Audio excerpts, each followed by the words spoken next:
A young woman with striking red hair cycles through the rain-slicked streets of Harlem, her worn bicycle wheels hissing against cobblestones worn smooth by centuries. She wears a simple grey coat, unremarkable, forgettable. In her handbag, concealed beneath a folded newspaper and a half-eaten piece of bread, lies a loaded pistol. She is 23 years old. She has killed more than a dozen Nazi officers and Dutch collaborators. The Gestapo has plastered wanted posters across every police station in the Netherlands. The girl with the red hair. 50,000 guilders for information leading to her capture.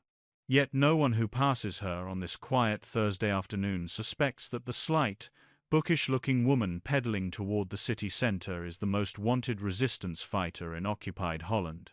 In less than an hour, she will approach two men in SS uniforms walking near the Kennemer Plain. She will smile. She will ask for directions. And then she will fire 3 times at point-blank range, before disappearing into the autumn mist like a ghost. What the Nazis don't know is that 7 months ago, this same young woman was studying law at university, too shy to speak in class, more comfortable with books than bullets. This is the story of Hannie Schaft. Johanna Schaft, called Hannie by everyone who knew her, was born on September 16, 1920, in Haarlem, a city of flowers and museums and quiet canals. Her childhood was unremarkable in the most beautiful sense. Her father, Peter, was a schoolteacher who filled their modest home with books. Her mother, Afje, worked as a seamstress, her fingers moving with the same quiet precision that would later define her daughter's aim. Hannie was a solitary child, red-haired and pale, more interested in novels than games, more at ease in libraries than schoolyards. She was brilliant, everyone agreed on that, graduating from the Hoger Burger School at 17 with honors in nearly every subject. But what struck those who knew her wasn't her intelligence. It was her quietness, a gentleness, an almost painful shyness that made her blush when called upon in class. In 1938, she enrolled at the University of Amsterdam to study law, moving into student housing with dreams of becoming a lawyer, perhaps a professor. She wanted to defend the vulnerable, she once told a friend. She wanted to make the world more just. The university opened something in her. For the first time, she found herself surrounded by people who valued ideas over small talk, who debated philosophy and politics with the kind of intensity she'd only experienced in books. She joined student associations. She attended lectures on constitutional law and human rights. She was still shy, still quiet in seminars, but she was beginning to find her voice. Her professors noticed her potential. One wrote in a recommendation letter that she possessed an exceptional moral clarity combined with rigorous analytical thinking. Another noted that she seemed to carry the weight of the world's injustices personally, as if every case study of discrimination or abuse of power was happening to someone she knew. She would stay after class to discuss legal philosophy, asking questions about what the law could do when governments themselves became lawless. Then, on May 10, 1940, German bombers appeared over Rotterdam. Hannie was in her apartment when the news came through on the radio. The Dutch military was mobilizing. The government was preparing for invasion. She stood by her window, watching students rush through the streets below, some panicking, others strangely excited, as if war were an adventure rather than an ending. By May 15th, the Netherlands had surrendered. Queen Wilhelmina had fled to London. German troops marched through Amsterdam's streets, their boots echoing off buildings that had stood for centuries without witnessing occupation. The changes came gradually at first. New regulations posted on municipal buildings. Curfews, registration requirements, then the regulations became restrictions. Then the restrictions became persecution. Hannie watched it unfold with growing horror. Jewish professors were dismissed from the university. Students were required to sign loyalty oaths to the occupation government. Those who refused were expelled. She signed the oath. She hated herself for it. But she told herself she needed to stay enrolled, to finish her degree, to be useful later.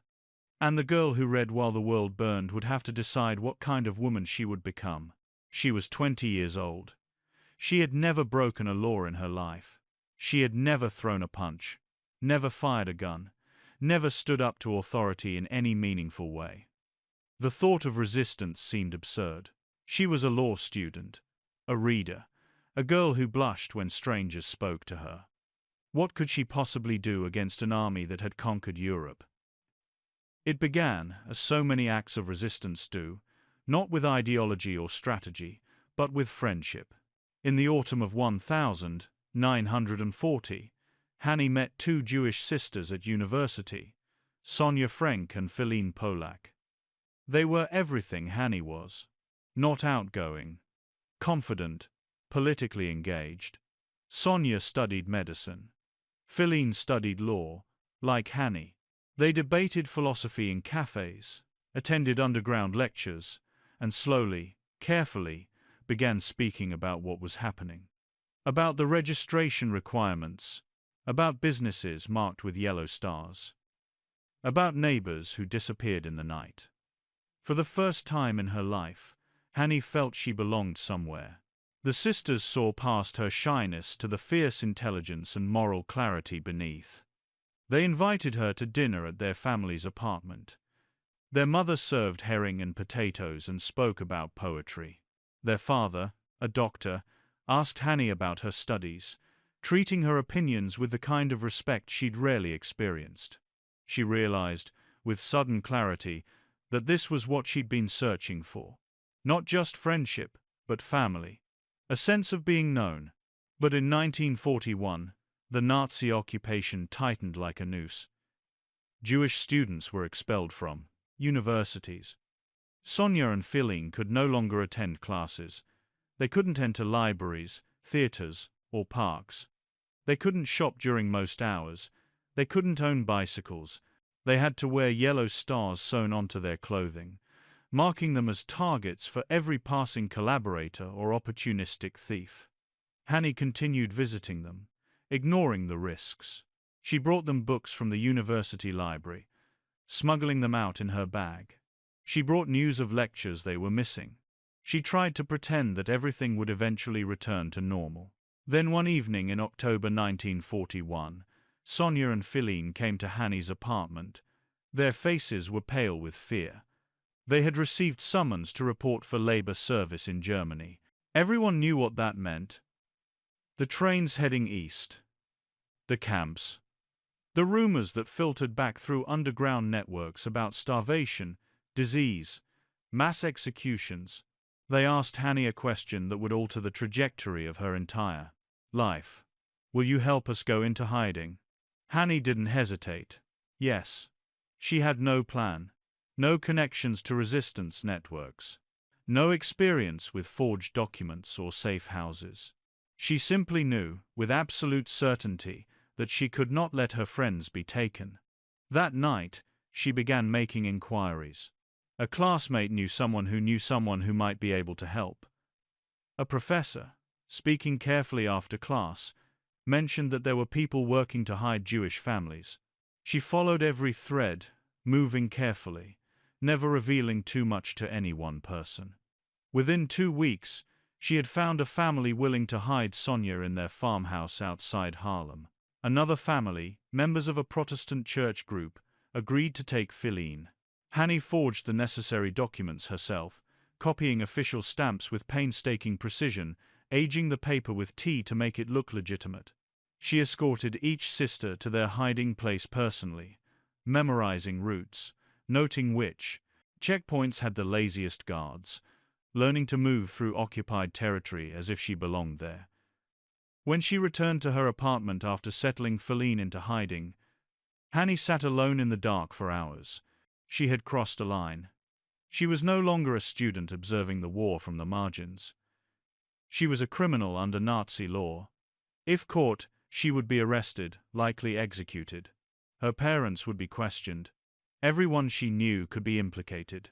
She should have been terrified. Instead, she felt calm, purposeful. For the first time since the occupation began, she wasn't just surviving. She was fighting back. The transformation from timid university student to armed resistance fighter did not happen overnight. It happened in increments, each step pulling Hannie deeper into a world where there could be no turning back. First came the false identity papers forging documents for Sonia and Philin, then for others. Word spread quietly through underground networks that there was a law student in Amsterdam who could produce convincing forgeries.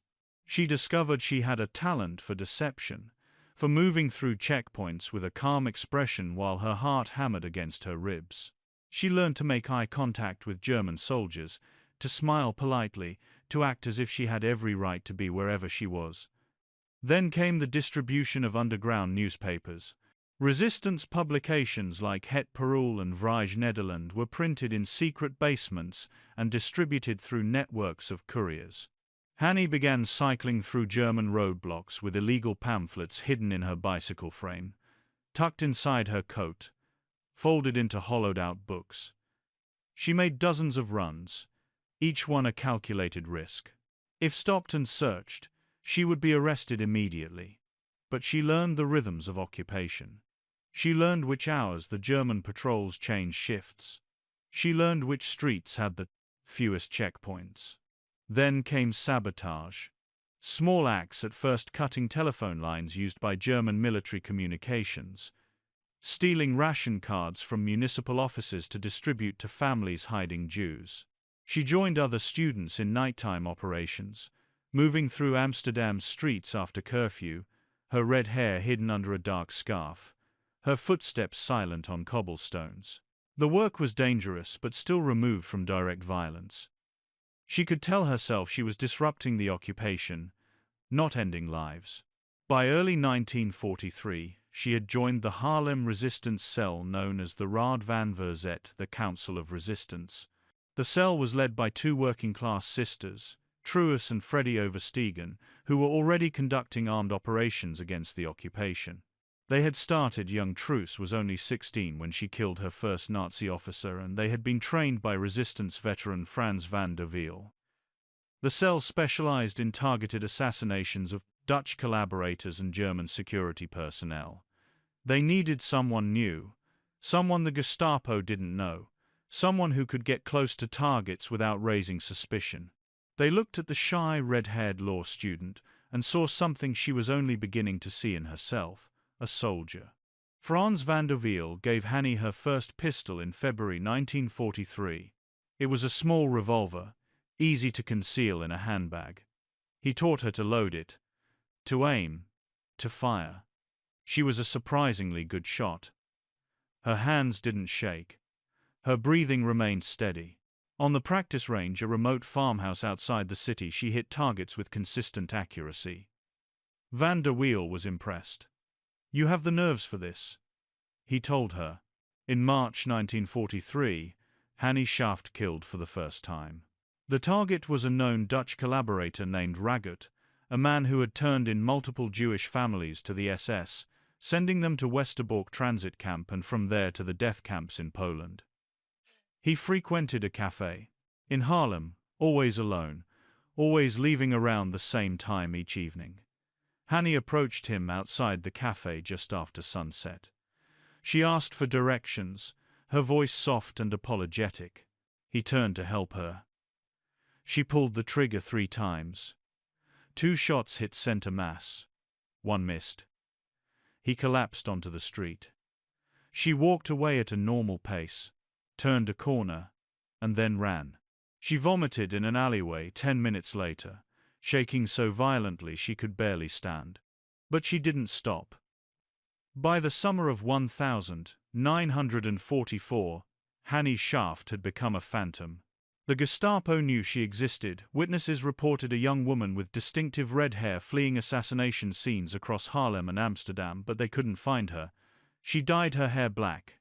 It didn't help much. The color never took properly, leaving auburn streaks that caught the light. So she wore hats, scarves, anything to conceal what had become her most identifying feature. The wanted posters called her the girl with the red hair. The bounty climbed from 10,000 to 50,000 guilders. Still, she kept working. Her methods were devastatingly simple. She targeted Nazi officers and Dutch SS members, men who enforced deportations, who conducted raids on hiding places, who tortured resistance members in Gestapo headquarters. She studied their routines, where they ate lunch, which streets they walked, whether they traveled alone or with security.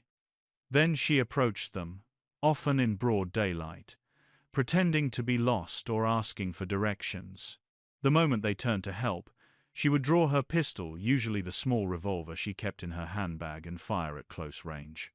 Then she would disappear into crowds or down alleyways, moving with a speed and calculation that belied her quiet, bookish nature. She never worked alone. Truus and Freddy Overstegen often provided reconnaissance, watching targets for days to establish patterns. Jan Boonkamp, another resistance fighter, served as backup during operations, ready to intervene if something went wrong. But increasingly, Hannie took the most dangerous assignments herself. She was, by all accounts, the most effective assassin in the Haarlem cell. Between March 1943 and March 1945, she is believed to have killed or participated in the killing of more than 12 Nazi officers and Dutch collaborators. The psychological toll was immense. After each mission, she would return to her apartment and sit in silence for hours. She stopped sleeping well. She lost weight. Friends noticed that she rarely smiled anymore, that the gentleness that had once defined her had been burned away by violence. She told Truus during one conversation that she didn't recognize herself anymore, that the girl who had studied law and dreamed of defending the vulnerable in courtrooms had become someone who delivered justice with bullets. But she didn't stop, because the alternative, doing nothing while her friends were murdered, while Jewish families were deported, while the occupation ground the Netherlands into submission, was unthinkable. German officers began traveling in pairs. Collaborators requested bodyguards. The occupation authorities issued warnings to Dutch SS members about the female assassin operating in Haarlem. Security at checkpoints intensified. Patrols increased. The Gestapo conducted random street searches, stopping women who fit Hannie's general description. They questioned dozens of red-haired women. None were her. She adapted. She moved between safe houses, never staying in one location for more than a few nights. She used multiple false identities. She wore different clothing styles, sometimes dressing as a working-class factory worker, other times as a middle-class secretary. She learned to become invisible through constant reinvention.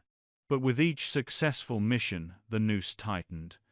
Informants were everywhere. Collaborators offered rewards.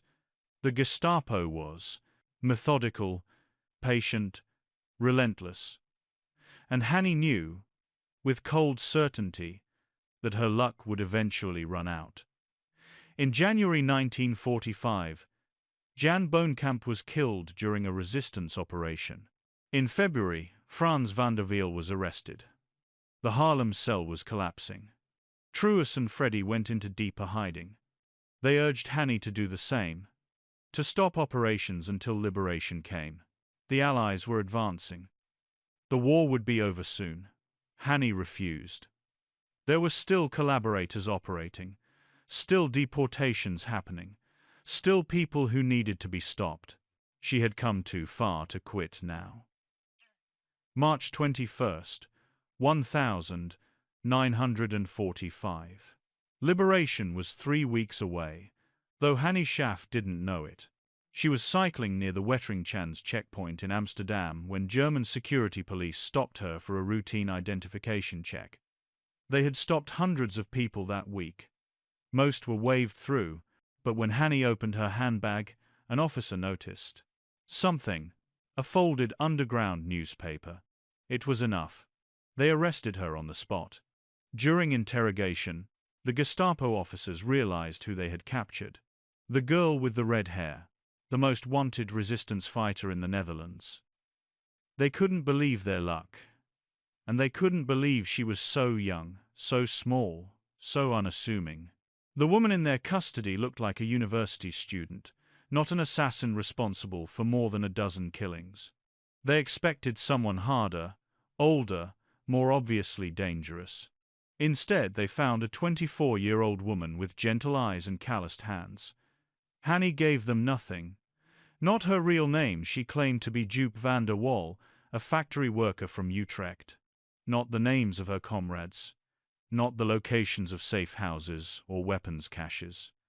They interrogated her for days. They threatened her. They beat her. They showed her photographs of executed resistance fighters, telling her this would be her fate unless she cooperated. She remained silent. The Gestapo brought in specialists.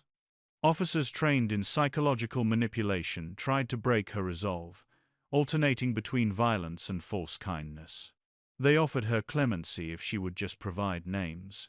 They told her the war was nearly over, that cooperation now could save her life. She refused every offer. One interrogator, frustrated by her silence, struck her across the face and shouted that she was protecting criminals, that the people she worked with were terrorists who deserved execution. Hannie looked at him and spoke for the first time in days. "You are the criminals," she said. "History will remember you as murderers, and it will remember us as the ones who fought back." They sent her to the detention center at the Huis van Bewaring prison in Amsterdam. She was held in isolation, in a cell barely large enough to lie down. She could hear other prisoners through the walls: resistance members, Jews awaiting deportation, civilians, arrested for minor infractions against occupation law. At night, she listened to their whispered conversations, their prayers, their crying. She wondered if Sonia and Feline had survived, if Truus and Freddie were still free, if her parents knew she was captured. On April 17th, 1945, less than 3 weeks before the Netherlands would be liberated, Hannie was taken from her cell. She knew what it meant. Prisoners selected for execution were always collected early in the morning, before the others woke. She was loaded into a truck with 3 other prisoners, all men, all resistance fighters. They didn't speak. There was nothing to say. They were driven to the dunes near Overveen, the same execution ground where hundreds of resistance fighters and Jews had been killed. The dunes were quiet, isolated, perfect for hiding evidence of mass murder. The other prisoners were executed first. Hannie watched, refusing to look away. Then it was her turn. She was 24 years old. The firing squad consisted of 2 German soldiers. Neither wanted to be there. The war was ending. Everyone knew it. These executions were senseless, desperate acts by men who understood they had already lost. They told her to kneel. She refused. They forced her down. The first shot was fired. It missed her skull, striking her in the side. She fell into the sand, bleeding, conscious, in agony. The soldier who had fired approached to finish the job. Hannie, lying in the sand, bleeding and struggling to breathe, looked up at him. She spoke her last words. "I shoot better than you." The second shot killed her. The soldiers buried her in a shallow grave in the dunes, along with the 3 other resistance fighters executed that morning. They filled out the paperwork, marking her down as Joop van der Wal, factory worker. They never learned her real name. 2 weeks later, the war ended. German forces in the Netherlands surrendered on May 5, 1945. Truus and Freddie Overstegen survived. Sonia and Feline Frank survived, emerging from hiding when liberation came. Hannie's parents spent months searching for their daughter, following every lead, checking every prison and detention center. They didn't learn of her death until June, when a fellow prisoner who had witnessed her execution was released and brought them the news. Her body was recovered from the dunes and reburied with honors. She was posthumously awarded the Wilhelmina Resistance Cross. Streets were named after her. Monuments were erected. Books were written. And the girl who had been too shy to speak in class became a symbol of courage that would endure for generations.